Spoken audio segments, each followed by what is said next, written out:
good afternoon, and welcome to the first in the series of conversations with candidates that are running for office on the November ballot. And to kick off today's conversation, we're less than 5 days away from school. School reopens on Monday, and it was important for us to have our candidates that are running for office in the education sector.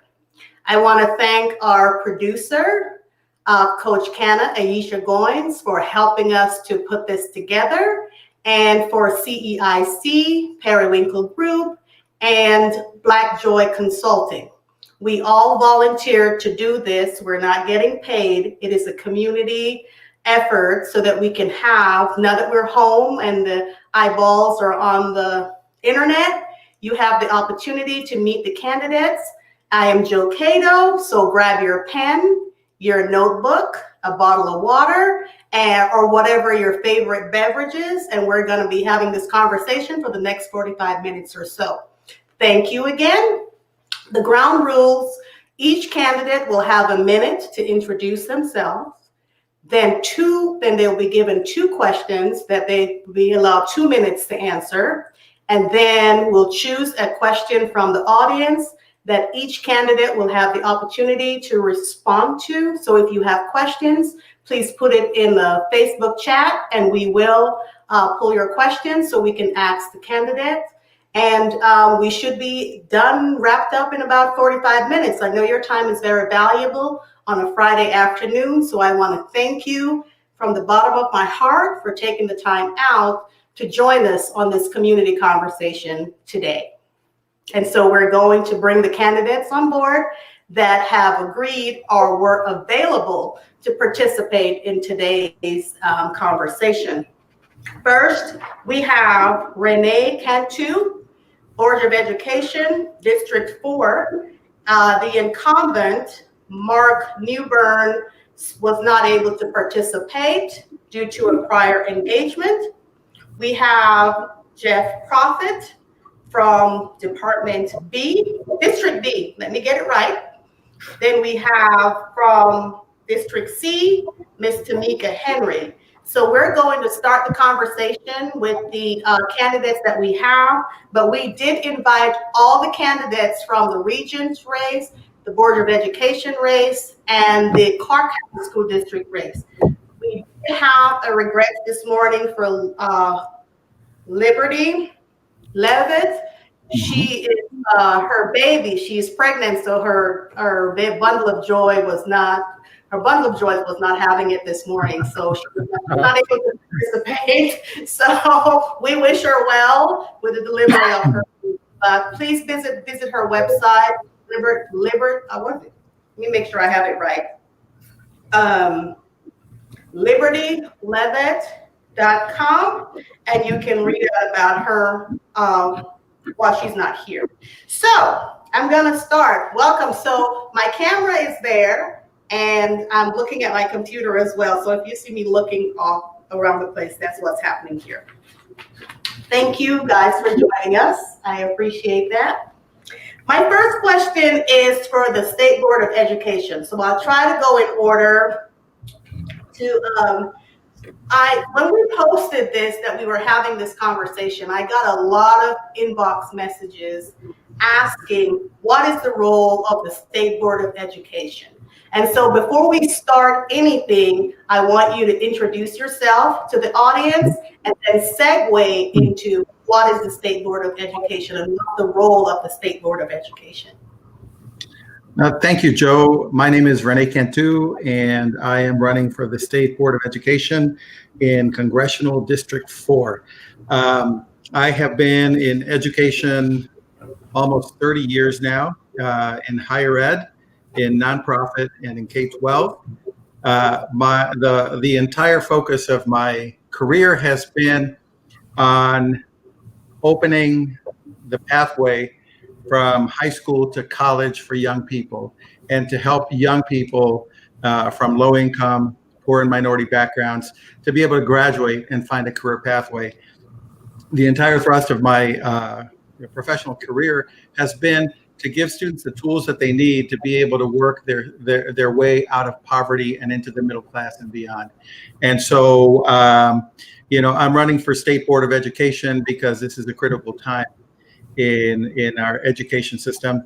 Our economy is suffering, a terrible downturn that is in turn going to impact revenues, which is how we pay our taxes.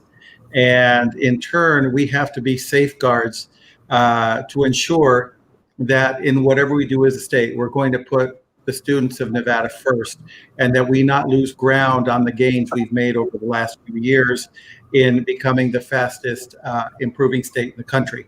So, and I would thank and be grateful for anybody supporting me. So State Board of Ed. So you have, I know Tamika and Jeff are here, and they're running, I believe, for Clark County School District School Board. And so they're running they're running for the largest school board, the school district in the state, one of the largest in the country. I, in turn, am running for the State Board of Education.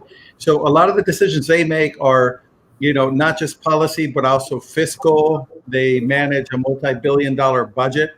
What the State Board does instead is it focuses on policy making, on oversight. It focuses on teacher quality. It also focuses on student assessments. And when you think about student assessments, they can serve either as a measure of how students are doing, or they can serve as a barrier for young people, especially opportunity youth, who I think our kids are tested too much. So the role is policy making, the role is oversight and support of the mission. And so, with regard to State Board, one of the things I'm very interested in is advocating for the State Board to help make all districts more transparent in providing information for parents and students. In things like student discipline, I would like to see our schools be more transparent about student discipline by race, by gender, by ethnicity, those kinds of things, to see if there's any disparate impact, which we know is happening among certain populations, especially, let's say, among African American males in our school building. Anyway, I'll stop there. Thank you for the opportunity. My question is now for District B, Jeff Profit. Thank you for joining us. I wanted to, now that we're in the middle of a pandemic. School starts on Monday. And if you were elected tomorrow, how would you bridge the digital divide with students that don't have internet connectivity? They don't have laptops. I know the school district now is making an effort for the Chromebooks, but I'm not sure what the success rate is right now with students, because I have a child in the Clark County School District, and I think I get a call almost every half an hour for a school pickup. So I'm not sure if it's really coordinated. If you were elected now, how would you work to bridge the digital divide? Okay, thanks for that question, Joel. And can you guys hear me just fine? Yes. Oh. I will say, I'm always good about, coming down on CCSD when needed. But over the last month, I want to give them credit on this one. They have distributed thousands and thousands of Chromebooks, and the only reason why they didn't do it sooner is because they couldn't procure them fast enough from their purchase and their buyers. So they do have them bought, and they are distributing as fast as they can get them out. Very positive things about connectivity and about internet access through Cox and through T-Mobile. Just heard from our Attorney General yesterday about a case that he was working on where he settled the case, and T-Mobile and Sprint were out of that settlement came $10 million worth of connectivity to kids that need it for school, and that's what our lawmakers should be doing is to solve those problems. So my short answer to that, Joe, is that just continue what we're doing, continue getting that out there, continue the good work that CCSD is doing, And I guess the one criticism that I have is I wish we would have done this in 2010 and not 2020. It's true. Ms. Henry, you're on mute. Hello. Hello. Oh, Ms. Salt has joined us from District E. Welcome. Henry, would you add anything to that? Yeah, just want to piggyback off of Mr. Prophet. You know, we know this digital divide is so real, and it's really going to take all of us together as community members, businesses, and the schools to make sure that we are reaching all children.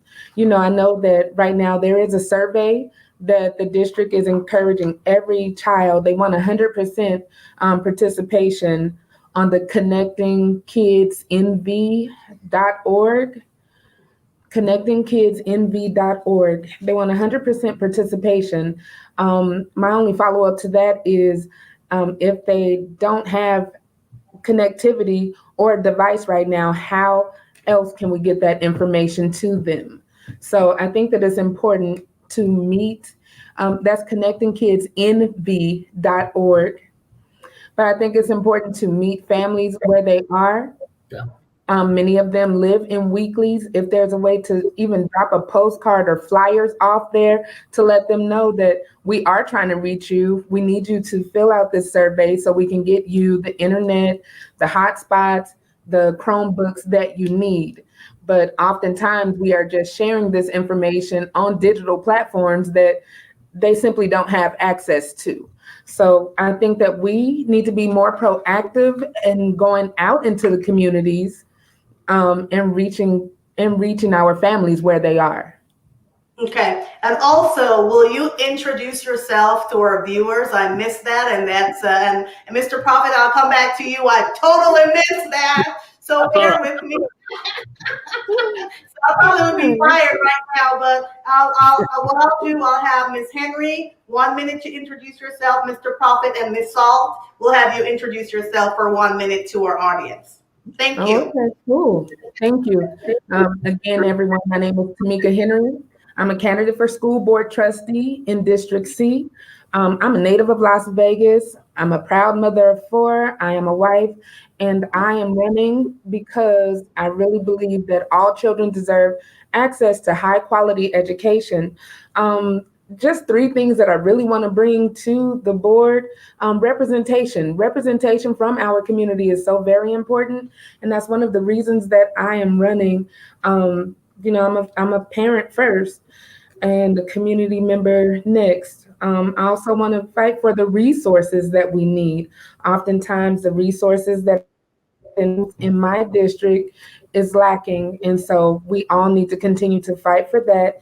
And I also want to build relationships and utilize the relationships that I already have throughout the community through various boards that I've served on and community work to really bridge those gaps for children and families who are served by CCSD. I hope that was my minute. Yeah, Mr. Prophet, tell us about yourself. Yep. My name is Jeff Prophet, again, born and raised here in Las Vegas, Southern Nevada. My wife and I moved out to Moapa, about 100 miles outside of town, about 12 years ago, and just love the community. And just let you know, my wife is a special needs facilitator with the school district right now. My job currently is the business manager of Sheet Metal Local 88. But my background is in education through the training side and the apprenticeship side. So I know quite a bit about adult education. And that was really why I jumped in the race, is because I think that our school district really lacks the focus on trade programs and CTE programs, career readiness. We talked about college a little bit already. But that's a focus. 30% of our kids go to college, 70% don't, and there's still a good livelihood to be made in Clark County and throughout the United States without a college education, with a trade school education, with a nursing school education, and on and on. So that's my focus. A little bit more about me. I have 3 kids. All of them have been educated through the Clark County School District. I have a 19-year-old daughter who has gone off and started her own business, and she's doing well. She's graduated. And then I have a 17-year-old, man-child who is working on a couple of football college scholarships, and he's doing well. And then I got my little Oops, who is 7 years old. That reminds me every day of that I'm not as mature as I might think, because we get along real well. Okay, thank you. Ms. Salt, thank you for joining us. Please introduce yourself. You have a minute. Thank you for having me. My name is Alexis Salt, and I am running for trustee in District E, which is the far northwest and up to Indian Springs and then down through Summerland. I have lived in Las Vegas for almost 16 years now, and I moved here when I had my daughter. My daughter was born prematurely at Valley Hospital, and we ended up staying. And it's a debt I feel like I have worked every day to kind of repay to the community. As a teacher, I am a classroom teacher. I've taught in all sorts of schools in Clark County. I started my career at Anthony Seville, which is a suburban school in the upper Northwest. And then I worked for 9 years at Jim Bridger Middle School. And I currently serve in Indian Springs, which is one of our rural communities. So I feel like my experience as an educator, as well as an educator who's had multiple types of experiences, will really help me bring a fresh perspective to the board. Okay, and my question for you, because I have asked Ms. Henry and Mr. Prophet, my question is, what are the areas of academic focus for your district? So in District E, I feel like we have a lot of students who need the final push to go to college. I really like programs like AVID. I'm a huge proponent of AVID. I think that when you live in a community where a lot of people don't have to go to college to make a living, sometimes that puts our kids, I don't want to say at a disadvantage, but if your parents didn't go to college, it's really hard for you to know how to write a college, entrance essay, or how to apply for financial aid. And I love classes like AVID that really bring that experience to students, so that we can help kind of pick up that for them and get them where they need to be. I also want to piggyback on what Jeff was saying. I think we definitely need more career and technical programs in our district. When 30% of our kids are taking a college degree, that tells me that we need to do better by the other 70% and really put in programs where kids can graduate and have real careers where they can make good lives for themselves with good livelihood. Okay, thank you. If you're just joining us on this Facebook Live, we are kicking off our conversation series this afternoon with candidates from the Board of Education and Clark County School District. School opens for less than 3 days, and so we're having the conversation with these candidates because if they are elected tomorrow, they're the ones that are going to be moving forward with policies and changes that impacts our children. And so it's important for us to have this conversation. This interview is being broadcast on Facebook Live. It's broadcast on YouTube. It's on LinkedIn, and it's also on another platform. I can't remember the platform right now, but it's broadcast on 4 platforms. So thank you all for taking the time out of your busy schedule to join us, to watch us in this conversation. So make a note, so when it's time to cast your ballot, if it's mail-in or in person, you have the information that is going to help you to make an informed decision. My next question is for Renee Cantu. I love that name.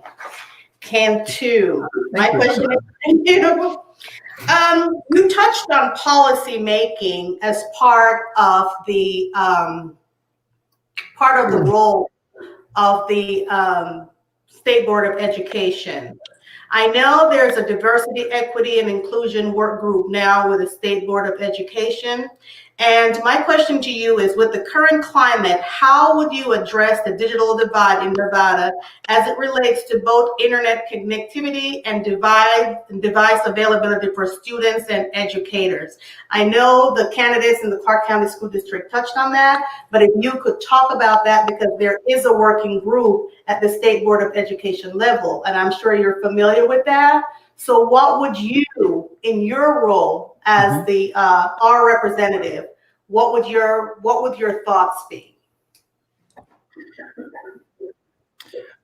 Thank you, Joe. Again, so with regard to the digital divide, the digital divide not only represents, students' ability to access learning, it also represents the widening gap in achievement between poor and minority students and the rest of the students in your system.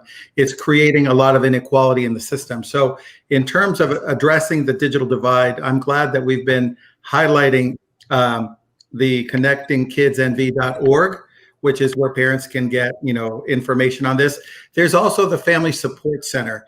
And last Saturday, I was on the call line helping Spanish-speaking parents to get Chromebooks, to get internet, to get hotspots. Some families need hotspots because they don't have housing security and they move from place to place. And most families did not have access to the internet. Most have two or three. Of the callers had 2 or 3 children in their family. So the need right now is acute. So the Family Support Center, I cannot, push enough. With regard to addressing it, from the perspective of the State Board of Education, everybody was caught off guard by what happened with COVID-19. We've been talking for years about going digital, about using the technology that we have and using it for the advantage of all. What COVID-19 has done is it's really highlighted how unequal and inequitable access to education is between families. And so I think that as a policymaker in the state board and as just in general, I'm an advocate for education. I'm the executive director for JAG, Jobs for Nevada's Graduates. Oh, yeah. We are in schools statewide. We target kids from the bottom quartile. We're trying to fight the school to prison pipeline. I don't believe that our kids are broken. I believe that the system needs to be fixed to help more students more effectively. That's my belief. So in terms of policy, I bring many years of experience. I bring an absolute passion and commitment to putting students at the center of all decisions. No one else. The students need to be at the center of every decision that we make before we consider anything else. Everything else is important, but that is the reason that we're all in the business that we're in. So with regard to diversity inclusion, I mentioned earlier on that committee, there are a lot of, policies. There's a lot of opaqueness in information from the school districts to families, and I was using, disciplinary cases as an example. So I would like to see the state board push for more transparency on the part of the school districts to provide information on disciplinary incidents by race, by gender, by socioeconomic status, so that we can see clearly where the system is working against certain students and we can do something about it. I think we need more information to make better decisions. So with regard to diversity, inclusion, and teacher preparation, part of the state board's responsibility is to oversee teacher training. That is another place where you can look at how we're preparing our teachers and how we're supporting and providing professional development for our teachers so that they can work with the diversity of students that we have here in Nevada. If you travel outside Nevada, you see how unique we are, that we are so incredibly diverse. When you go to other states, they're nowhere nearly as diverse as we are. So we need a teaching workforce that can work with all students and support the achievement of all students regardless of background. So that is where my commitment is. And I echo what Alexis and Jeff and others said about, finding pathways and pipelines into, apprenticeships and internships. There are many jobs out there that pay better than baccalaureate degree level jobs that may involve, my own son is pursuing his certificates in his education in cybersecurity and information technology. And so he's on an excellent track. And so in JAG, that's a lot of what we do. We try to get kids into a pathway out of poverty through education and employment. Thank you. Okay, thank you, thank you. I think we have Miss Guzman. Will you bring her on, producer? Please. Thank you, Ms. Guzman, for joining us. You were initially scheduled for 6 o'clock, but we had a few folks drop out, so we started a bit early, but thank you for joining us. And so we're going to give you the opportunity to introduce yourself 1 minute to our viewing audience and listening audience on the podcast. Oh, thank you. I appreciate that. So my name is Lisa Guzman, and I am running for Trustee District A. And I am super excited to be a part of this forum because education is how I live and breathe every single day. So I've enjoyed listening to the conversation, and so I appreciate your having me on. Okay, great. And I think Miss Evelyn is there too. Will you bring her on, please? So we can just knock this out. And please tell us, Ms. Gibbs, which district are you running for? So the viewing audience that's got their notepad and their pen, they know they can make their notes. Oh, is that to me? I'm running for Trustee District A. Okay, great. And we just have, that's Ms. Guzman. Okay, and I believe Ms. Garcia Morales just joined us. Thank you for joining us. Will you tell our viewing audience which district you're running for and give us a minute to introduce yourself? Thank you so much. Hi, Joe. Hi, everybody.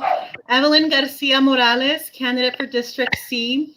I'm delighted to be here, and I can tell you there are many reasons why I chose to run for District C on the Clark County School Board. Many of you know that as of today, a significant number of our students are still working on getting them Wi-Fi and a computer device, and this is unacceptable. We just simply should not be here.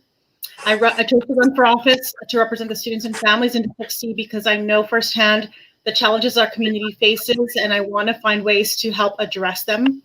And ultimately, the bottom line is that I want to look at my 10-year-old son in the eye and tell him that I did everything that I could to possibly, everything in my power to make education a priority in our community.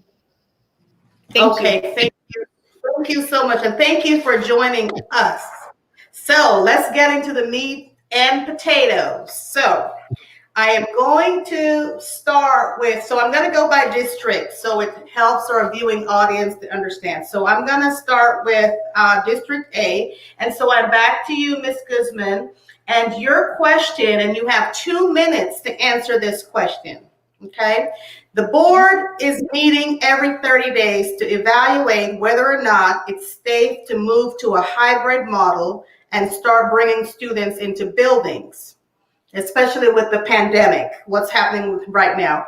What do you think the criteria for those decisions should be? So thank you for that question, because I think about the criteria daily when I speak to the people that I work with. I think that the Lisa, number you have to one. unmute yourself.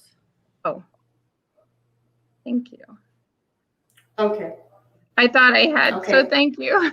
So thank you for the question. I think about this 30-day benchmark that the board has put for themselves. And when thinking Lisa, you're about- still muted. No, I'm not. Oh, we can hear her. Go ahead, Ms. Guzman. Oh, thanks. We can So- hear you. Go ahead. Okay, great. Thank you so much. So when I'm thinking about it, I'm thinking about the Southern Nevada Health District and exactly what the criteria for them to put us into different pillar zones. And right now we're red. And I think that when we're thinking about the health and safety of our students, it's important for us to think about exactly what that would look like. If we had the money to make sure that our schools and our students were protected from COVID, I would say that the criteria would be just that. How much do we have? Can we effectively teach the students in a classroom? But right now, I'm looking at what the Southern Nevada Health District is showing, and the health and safety of students is my priority. And so I would go by their recommendation and what they think. Okay, good. Can you guys hear me clearly? Can you hear me? Okay, great. Thank you. I'm hearing some feedback. So if you have another device going, just put it on mute, and so that will, eliminate some of the distortion. Mr. Prophet, my next question is for you. Mm-hmm. What is your understanding of PER funding and how it impacts the lives of children in the district? Okay.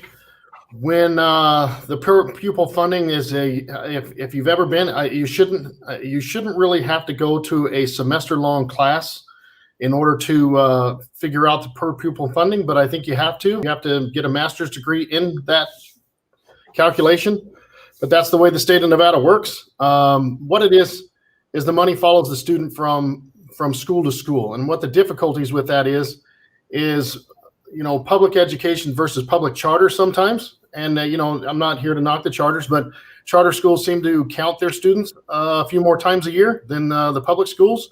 So the one time a year that the public schools get counted, then, if we have a very transient city and people move around and they get that taken away from them for whatever reason. And then we've got, again, I'm not here to knock charters or public or, homeschooling and things like that, but we've got going in and out. And then we've got people using services of the school, like sports and band and things like that are outside.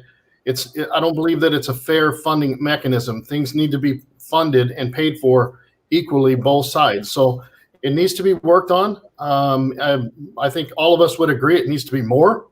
I think in Nevada we are severely underfunded, but I think it just needs to be equal funding and equitable funding as schools need it, and not just all the time following the students. Sometimes that money needs to be put in. If you look at the star ratings for whatever they're worth around, but the good star schools are all around the edges. And then if you go towards the middle, sometimes that pure pupil funding isn't an equitable way to do things. Sometimes programs at that schools that need it need to be funded a little better. Okay, thank you. Ms. Morales Garcia, you're up next.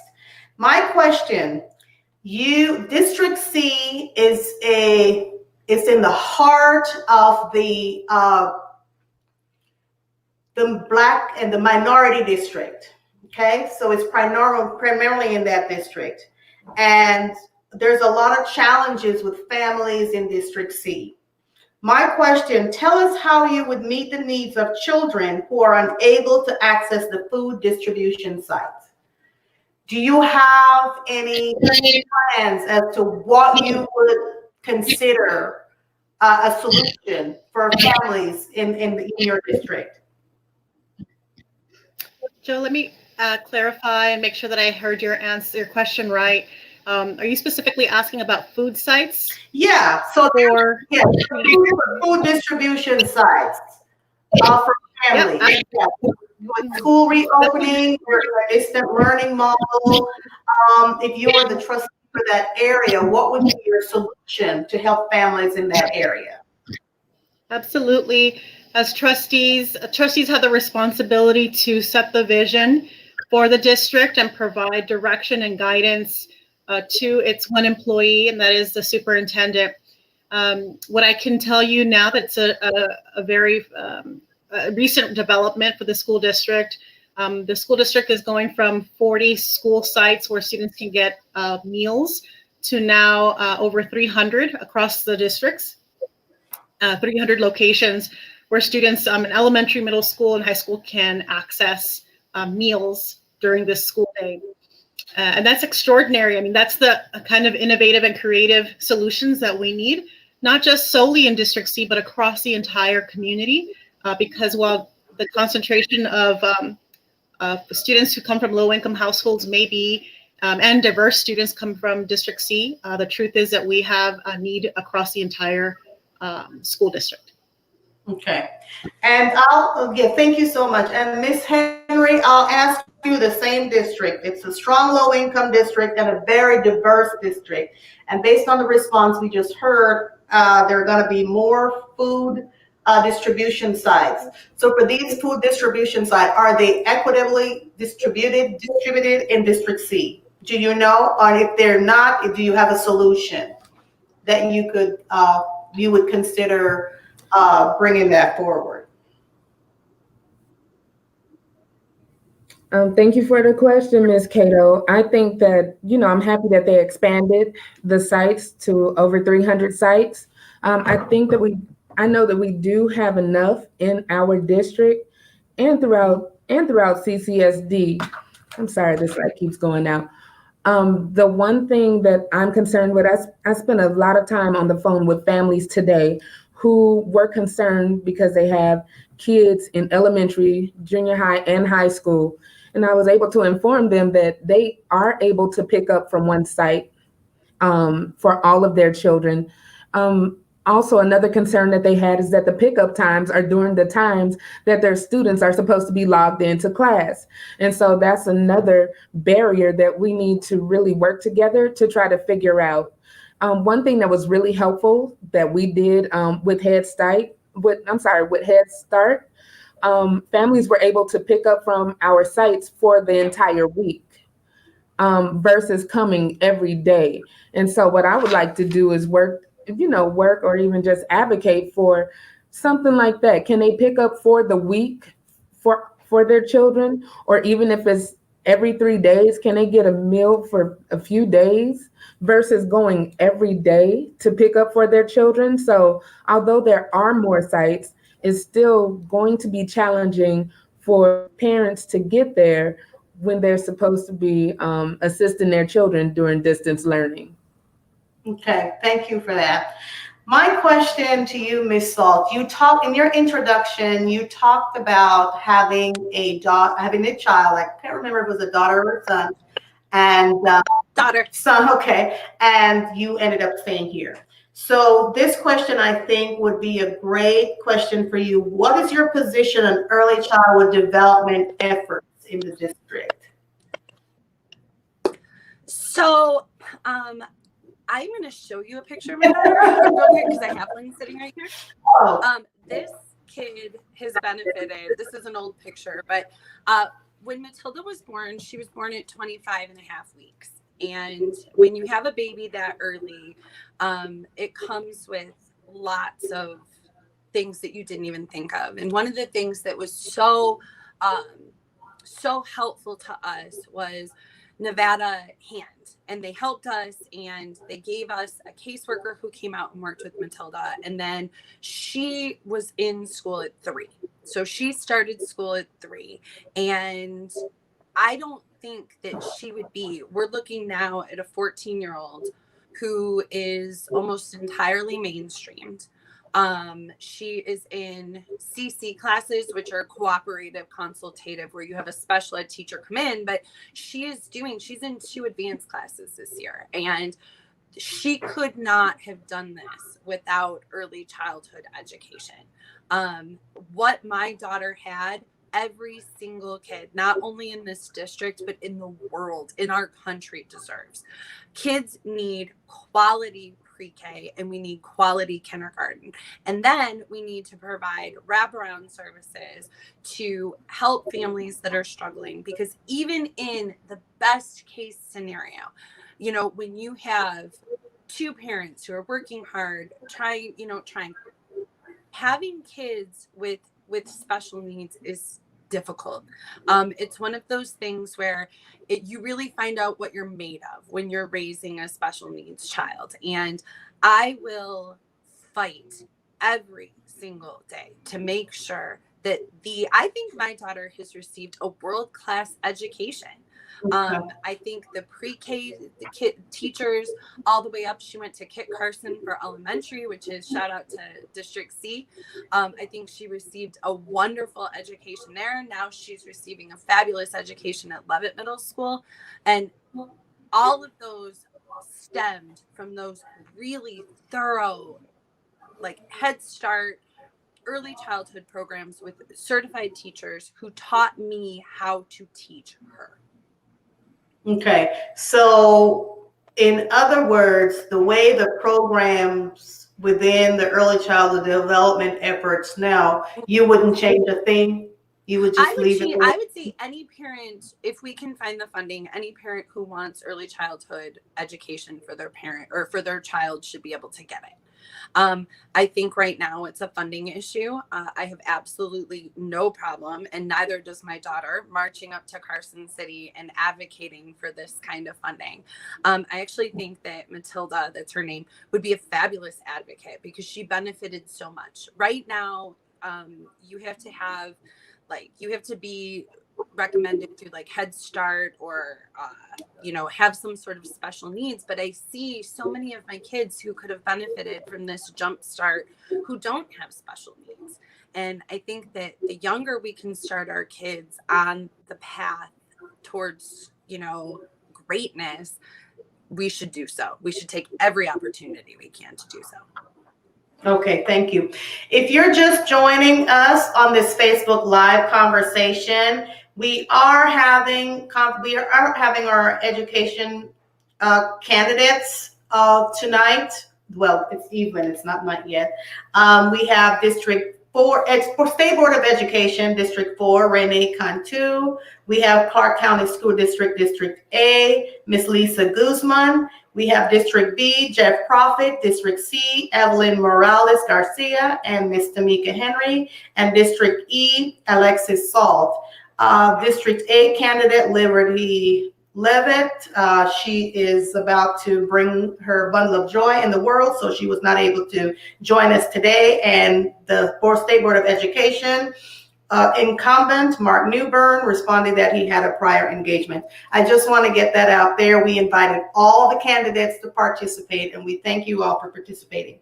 So I'm going to ask this question, and any one of the candidates can respond to this. In response to instances of racism through the district, which may involve education professionals, the trustees implemented mandatory implicit bias training for all educators. Can you explain the difference between implicit and explicit bias and how the conversation around racism and biases might change coming out of the COVID shutdown and distance learning? Anyone? I'd be happy to take that. Okay, Ms. Goodman. So first, I'd like to explain the difference between implicit and explicit bias, because that's something that people get confused. So explicit bias is something that you already know that you have a bias against, like a snake. When you hear something hissing when you're hiking, you already think it's venomous, and whether it is or not. And implicit bias is something that you are unaware that you have a bias towards. So for example, I'm allergic to avocados, and so I avoid them, but there is like an implicit bias because I've always avoided avocados, not knowing that I was allergic until someone dared me to eat it. So there's a difference between them. Knowing that, you take a look at the trainings that the district has for this type of bias and racial bias. It's an online professional development that educators take, and they don't really get to analyze and take a look and think about the implicit bias that is the reason behind the discipline and issues that are happening within the classrooms. And so for me, that's something that I really pay attention to, because professional development is really important, but also being able to analyze and have the discussion and figure out where you are personally. We have restorative justice discipline that was passed, and not everybody knows how to do it. So I think that's something that as a trustee, we need to take a look at the professional development and see how good it is and how relevant it is to the educator for their everyday life. Lisa, can I piggyback on that? Okay, I took the district's implicit bias training as a teacher. I had to sit through it. I also know, I hear the teacher lounge talk, and the implicit bias training was not well received by staff. It was kind of split two ways. About half of us thought it didn't go far enough, that we need to be really getting into the meat of this, and we can only do this in face-to-face, real meaty professional development. But it also had the, I believe, unintended consequence of hardening some people's hearts even more.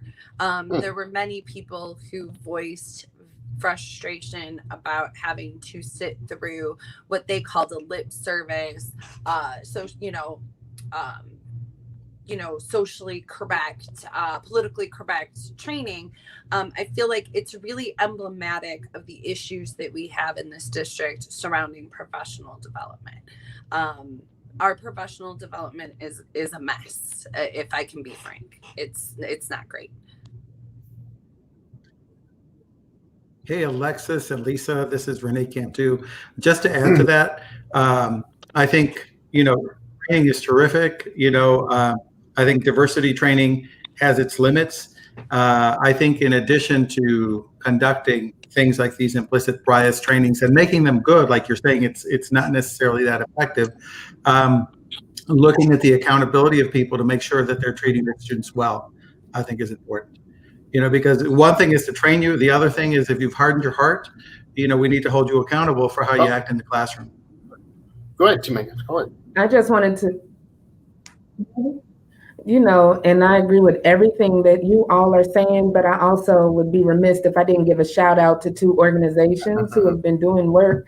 Shout out to No Racism in School 1865, right? I mean, every time we need to make sure that racism is called out every time with everybody throughout our district. So shout out to them. And also, when you were speaking of restorative justice, we were able to do work. Our mentoring organization, Tulips, along with Code Switch and Peterson Academic Center, we feel restorative justice is important. We know that there are programs that exist.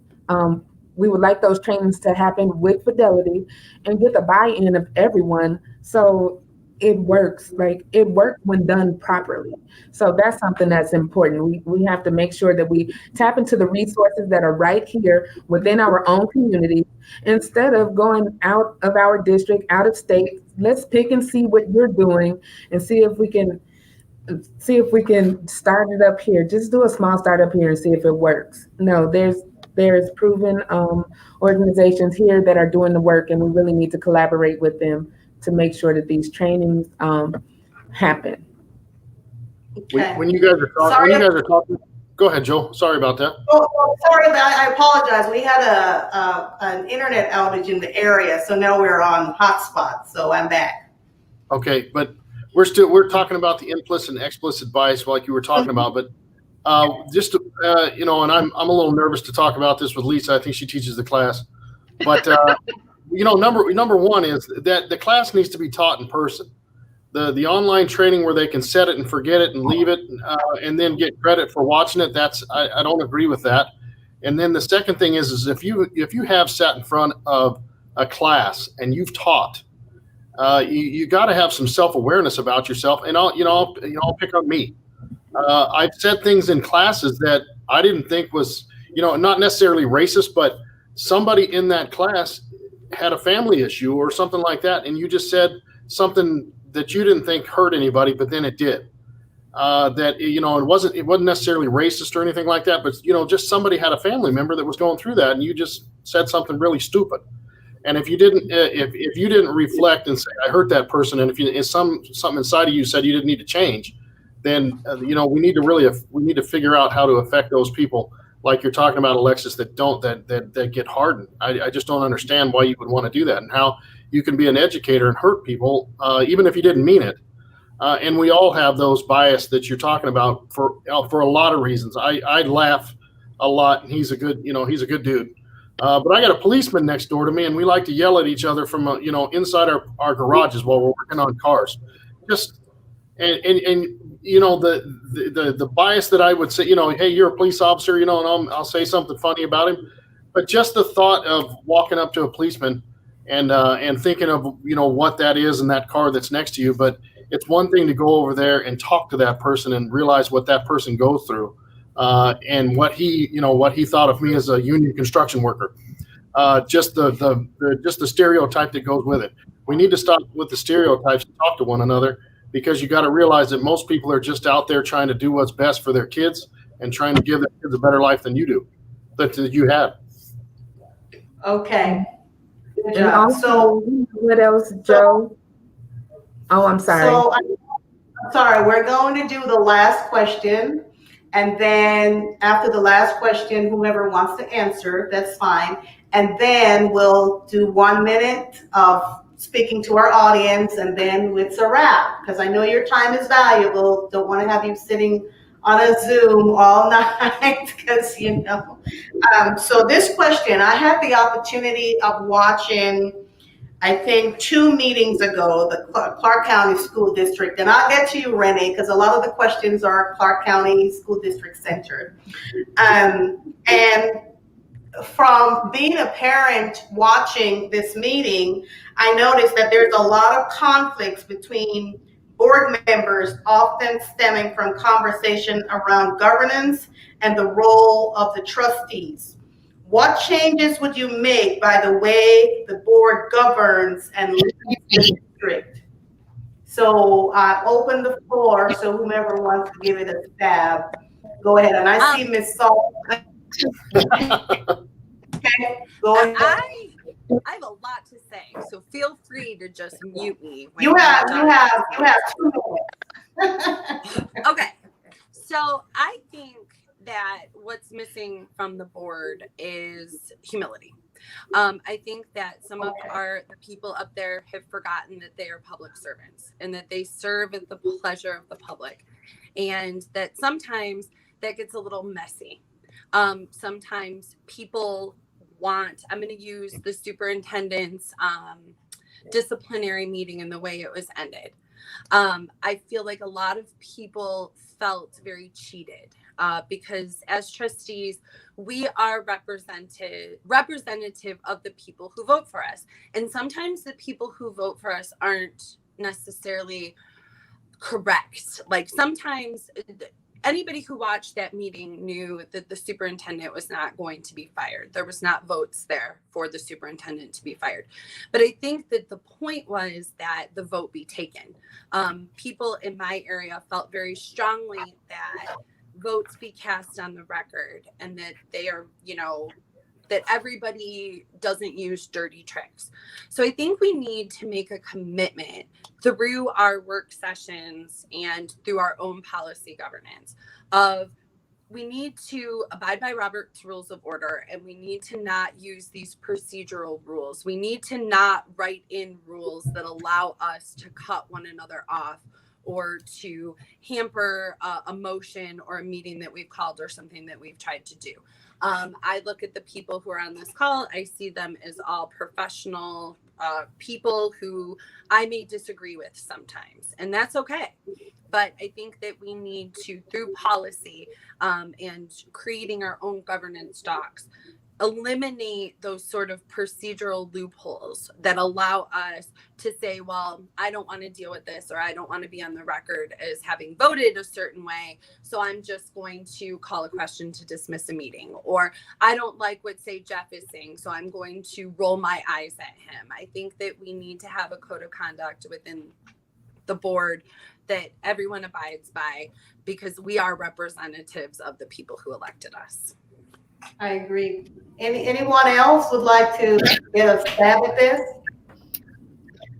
I'd like a stab at it, Joe. I have a comment regarding the implicit bias with respect to guidance and what we're doing to make sure that we are just have to have continue courageous conversations about race and racism, what's being taught in the classrooms, and how we're we need to ensure that we're reviewing data to be positive about our work and our intentions. And I think that assessment analysis so that the success community is successful through education. With respect to the last question that you asked, the school board and the staff. Oh, are you all? Can you not hear me? Yeah. What changes would you make to the way the board governs and leads the district? The last question I had. Right. Policy absolutely essential and critical. They're your guiding post for the success of any goal. I have serving as executive director of the Fund Las Vegas, and in this role, I oversee 16 people and have a staff major. More importantly, trust, a base and unrelenting commitment to the success of our vision and our as an organization. So, we will have confidence with the way that we choose to carry our, when we have going to be critical. That goes even to the norms, formal norms that we have. It is essential. Are you asking me to stop? Yeah. Okay, thanks. Did you want to say something, Ms. Guzman? I did. I just think that it's important once we're elected to make sure that we get the necessary and proper trainings and how this board is governed. Like many of the boards that I've served on previously, Robert's Rules of Order is what it is. And so I just want to make sure that I am well trained and versed on how this board is going to be governed, but also shared governance is important. I know that it's important to work alongside our other trustees as well as the superintendent, but because we are elected to represent our constituents, and our voices are important on the board. We need to be heard, and our voices can't be suppressed. And so I think that team builders are going to be important. Building relationships with the other board members is going to be important, and just keeping children as our North Star. Like our students, when things start to get just disarray, remember the students. We have to remember the students. The decisions we're making is about the students. So, yeah. Okay. Ms. Guzman, you wanted to say something? Thank you so much. So my thought on the board is that the board is supposed to follow balanced governance. And balanced governance means that there is a balance on the dais. And so my hope is that when we have a new board, that the training is explicit, and that they understand, and that there is something said before they start to make sure that everyone is on the same page. Because when I watch the dais, I think to myself, their interpretations of what a balanced governance is so different for everyone. And I think that having that shared understanding would make things a lot better. And I think getting along and understanding each other and what we all bring, because we all bring our own strengths, is a positive. Okay, great. So as we wrap up, I'm going to start with Renee, because you've been so cut out of this conversation. I thank you for letting me know you served back in 2012. I think I remember that too. Yep. So 1 minute to speak to the audience, to tell them who you are, why they should vote for you, and then we'll go with the other candidates, and it will be, we'll wrap up this first conversation. Thank you so the floor much. is yours. Thank you. Thanks, Joe. So yeah, my name is Rene Cantu. I am running for State Board of Education in District 4. I bring a wealth of educational experience, a knowledge of the state, a deep commitment to serving the students of the state, especially those most disenfranchised within our education system.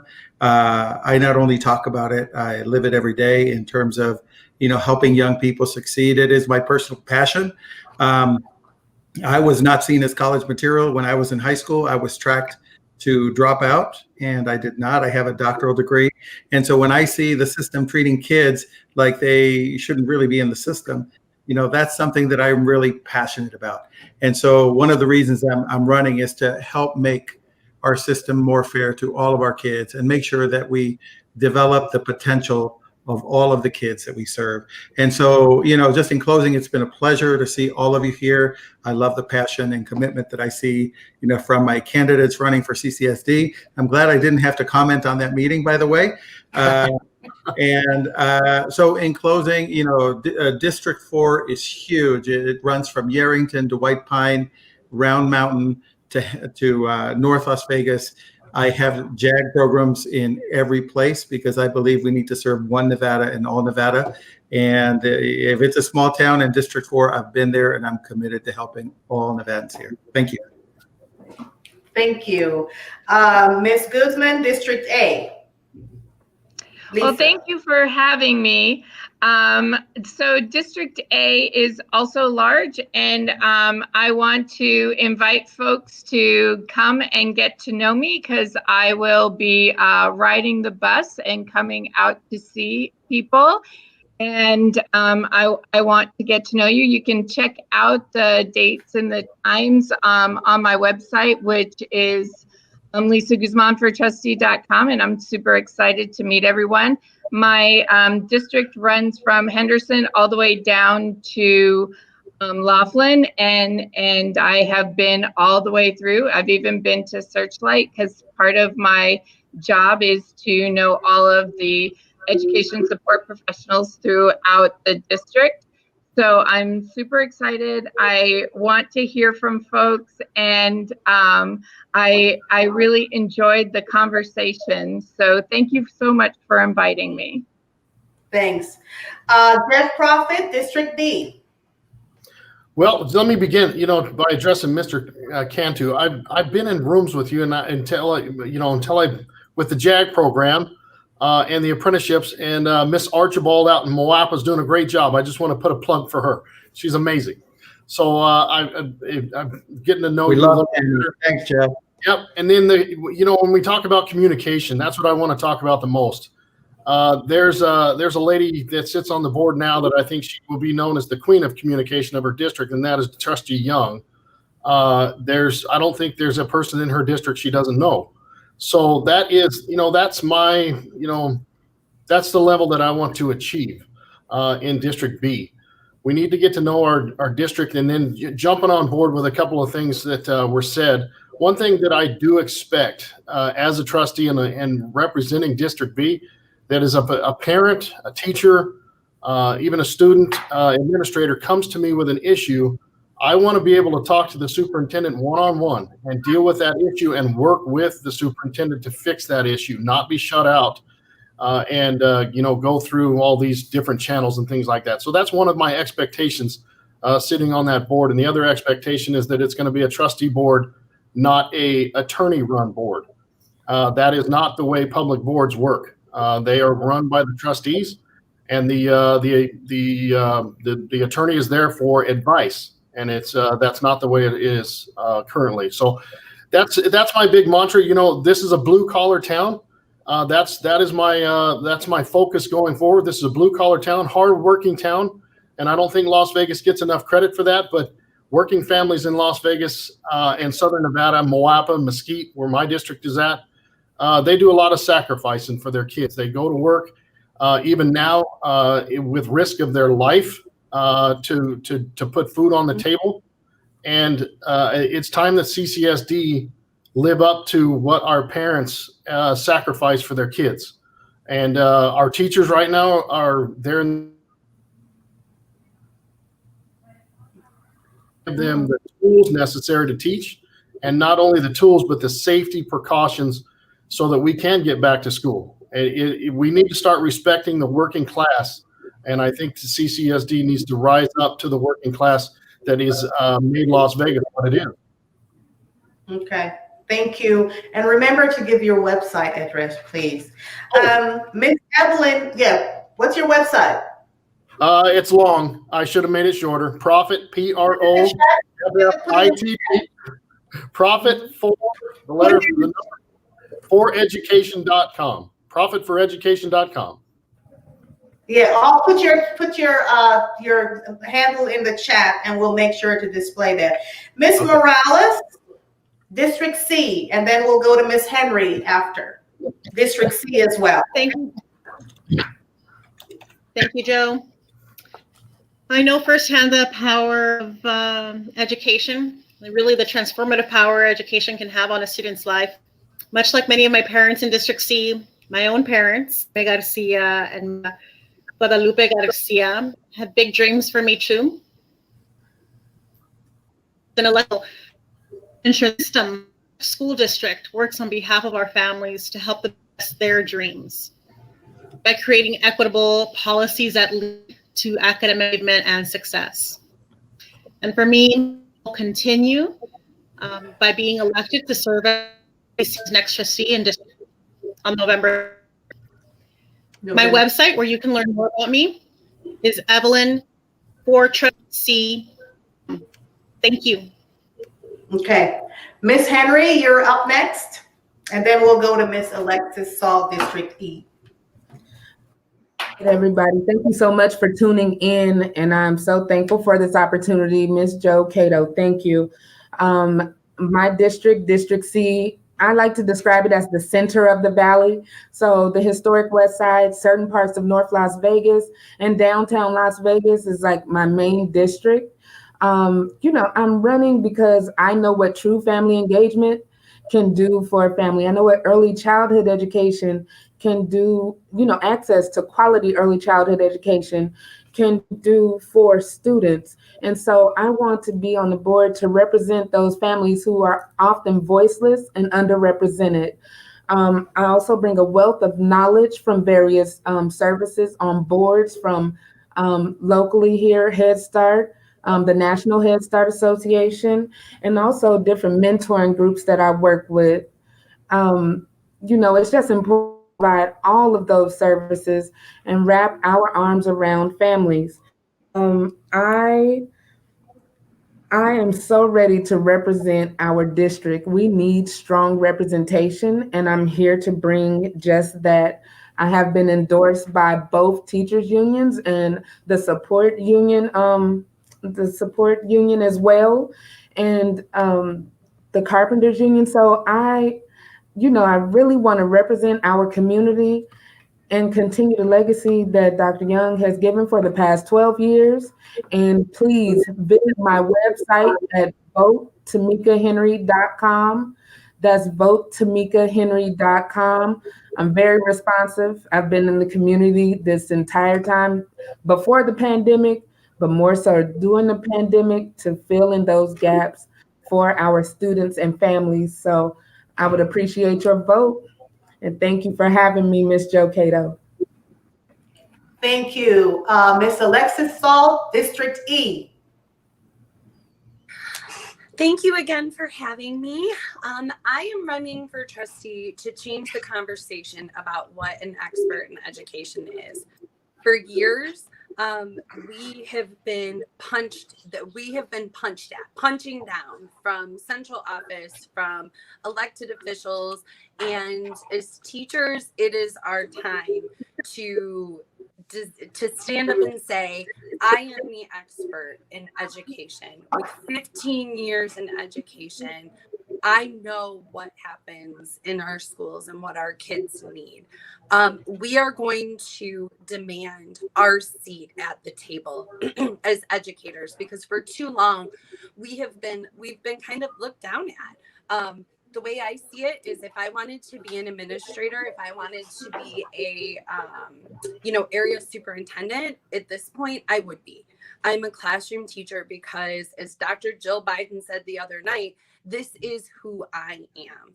And I am creating a movement of teachers, students, and families who are punching up and punching back at the special interests, at the education corporations who are trying to take over our schools and reform them to into non-existence. So if you would like to learn more about me, or what our movement of teachers is doing, because you see me, but what you don't see is the army of teachers behind me. I am the front person for a very large group of people. Visit my website at alexisalt.com. You can get involved, you can help, and you can hear what we have to say. Thank you again so much for this wonderful conversation.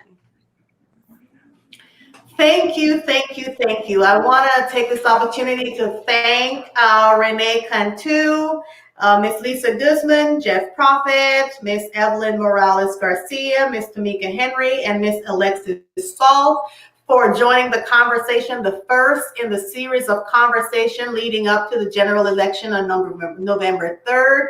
This is a very critical year. We will be having these conversations. They are nonpartisan. We will not be endorsing any candidate. We just want to make sure that we use this platform to get this information out on our social channels. I have over 4,000 friends, so I'm sure each person can tell the other person to watch these conversations, make informed decisions. We are all volunteers. I'm with Periwinkle Group. I'm a small business owner here in Vegas, and I have our producer, Aisha Goins, Coach Kana, she's the founder of CEIC and also a consultant with Black Joy Consulting, and we're all volunteering our time because we are passionate about our community and we're at a critical stage, and so we wanted to do this. So we'll be having more conversation, the legislative races, the judicial races, and I want to thank everyone for tuning in, and also for the candidates for taking the time out of their busy schedule to spend an hour with us this afternoon to talk about education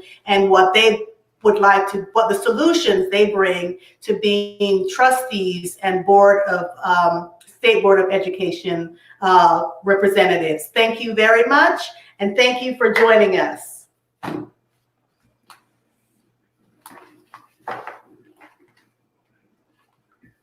Thanks, Joe. Thank you, Joe. Thank you. Thank you. Nice meeting you all. Thank you. Thank you so